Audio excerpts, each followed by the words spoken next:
Monsters don't disappear when they die. They leave shadows that keep walking the earth. And with that idea, the night manager finally returns. It's been years since Jonathan Pine took down the notorious arms dealer Richard Roper and walked away thinking it was over. But secrets have long memories, and in Season 2, those secrets start hunting him back. The season begins with a cold flashback. Jonathan and Angela arrive in Syria. They're there for one thing: to identify Roper's body. Angela confirms it. Roper is dead. No medals, no headlines, no glory. Just silence. And a promise. No one must ever know. Not Danny, not anyone. Roper disappears into history. Or so they think. Cut to London. Jonathan lives under a new identity. Alex Goodwin, a calm, quiet officer working night shifts for MI6's secret surveillance team, the Night Owls. Their mission? Not glamorous. No casinos, no car chases. They sit in a dark control room, watching the rich through CCTV for signs of organized crime and terrorism. Jonathan pretends he's fine. He lies to the therapist. He smiles. He jokes. But inside, he is haunted. Roper still stalks his dreams. Because when you've seen darkness like that, you never really come back. One night, while monitoring mob-linked suspects, they spot a familiar face. Jocko, one of Roper's old soldiers. Jonathan freezes. Roper's world, the world he thought buried, has resurfaced.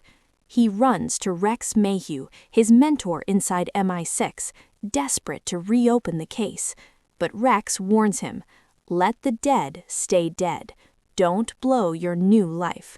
Jonathan should walk away. But Jonathan Pine never walks away. Jonathan arrives at Rex's birthday party.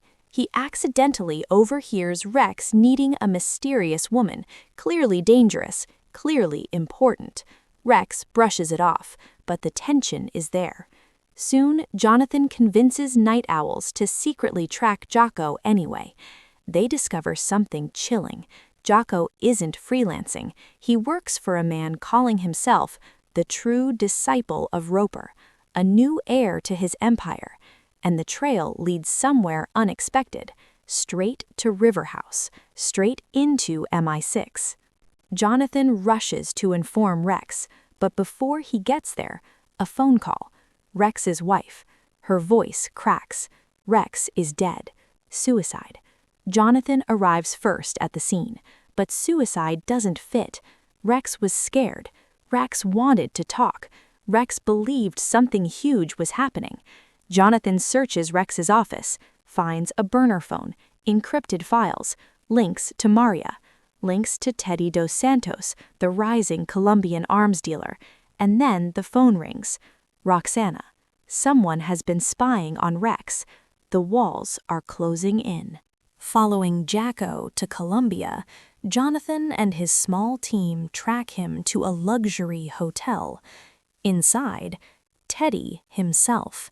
Elegant, calm, deadly. He kills Jocko instantly, and 2 of Jonathan's agents, then phones Jonathan. Cool voice, no emotion. "Who are you?"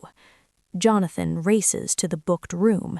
Inside, a bomb strapped to Jocko's corpse. Jonathan sprints. Explosion consumes the hallway. Chaos erupts. Outside, Teddy walks away calmly, like death is routine. Episode 1 ends. Episode 2 opens with fallout. The Night Owls are dragged into questioning. Maria, playing innocent, playing powerful, tears Sally apart. By the end, the unit is dissolved. Sally is suspended. Jonathan is alone. Officially, the case is dead. Unofficially, it's only starting. In Wales, on a quiet coastline, Jonathan hides. Then, Basil finds him. Light sarcasm, eyes that miss nothing. He reveals he built Jonathan's identity.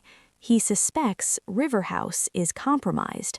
Rex was killed, not suicidal, and British intelligence may be helping Teddy smuggle weapons. Jonathan realizes the truth. To stop Teddy, he must become someone else again. On a fog-covered beach, Jonathan, Basil, and Sally reunite. They create a new persona. Matthew Ellis, rogue banker, Hong Kong ties, cool under pressure, hungry for dangerous profit. To bait Teddy, they send prosecutor Alejandro an anonymous tip. Teddy's cargo is seized, bank accounts frozen, chaos created. Now Teddy needs rescuing. Enter Matthew Ellis. Jonathan flies to Colombia. Expensive suits, confident swagger. He gambles with Teddy's lawyer, gets invited into elite circles, and there, finally, he meets Teddy Dos Santos. Friendly, charming, cold. Jonathan recognizes something terrifying. This man isn't copying Roper, he is trying to replace him. Back in London, Rex is buried. Maria delivers a touching speech, but behind every teardrop is ambition. After the funeral, she quietly warns Basil, "Choose your side carefully." He pretends loyalty, then rents an apartment nearby and watches her. Jonathan and a detective follow a clue, a photo found in Teddy's wallet. Their journey leads to a church. There they learn Teddy's mother had an affair with Roper. She died. Roper left Teddy there, abandoned, forgotten, but visited him once every year. Teddy didn't just admire Roper, he was raised in his shadow. He was built for this. At a charity gala, Jonathan spots Roxana again. Alive. Close to Teddy. She swears she is trapped. She swears she had no choice. Jonathan threatens her. She chooses survival and agrees to help. But the danger grows. Teddy watches them both. He doesn't trust. He observes. Sally uncovers something terrifying. 5 shipments already delivered, meaning Teddy already has most of the weapons. And Alejandro confirms the 10-year peace celebration is coming soon. If Teddy strikes then, the country collapses.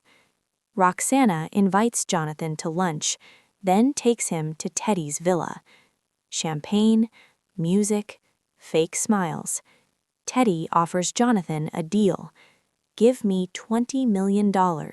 No questions. Double your money. Jonathan plays stubborn. The party spirals. He pretends to get drunk, snorts cocaine, falls into the pool. Everyone laughs. But Teddy leans in. Soft voice, dead eyes. Who are you really? Jonathan lies flawlessly. He claims he stole millions from his bank, needs Teddy to clean it. Teddy smiles. But the smile is wrong, because this game is just beginning. Episode 1 ends in Colombia, and everything explodes, literally and metaphorically. Jonathan and his Night Owls team track Jocko to a luxury hotel. They believe, we follow Jocko, we meet his boss, we learn everything. But Teddy Dos Santos is smarter than they think. Inside the hotel, Teddy realizes Jocko has been compromised. He shoots Waleed and Graham, clean, controlled, without hesitation. Then he kills Jocko too. That would already be brutal, but then it gets worse. Jonathan finds the room Teddy booked. Inside, Jocko's corpse is wrapped with a bomb. This wasn't just murder, this was a trap designed specifically for surveillance teams. Jonathan barely escapes before the explosion rips through the hotel, and outside, Teddy calmly walks to his car. No rushing, no panic, just total confidence. Episode 2 ends inside Teddy's world. Jonathan, now pretending to be wealthy banker Matthew Ellis, has finally infiltrated Teddy's inner circle. At Teddy's mansion, emotions rise and masks fall. Drugs flow, music plays, everyone pretends they're relaxed, but it's really an interrogation disguised as a party. Teddy tests Jonathan. He watches how he drinks, how he reacts to cocaine, how he moves when loosened up. Jonathan intentionally plays sloppy, stumbles, laughs too big, falls in the pool. He acts like a spoiled rich boy. Once the crowd is distracted, Teddy moves in close. Quiet, curious, dangerous. Who are you really? Jonathan lies, beautifully, smoothly, convincingly. He says he stole dirty money from a Swiss bank, and now he needs Teddy to wash it. Teddy studies him, and instead of reacting, he smiles, because this is what Teddy loves: power, control, secrets.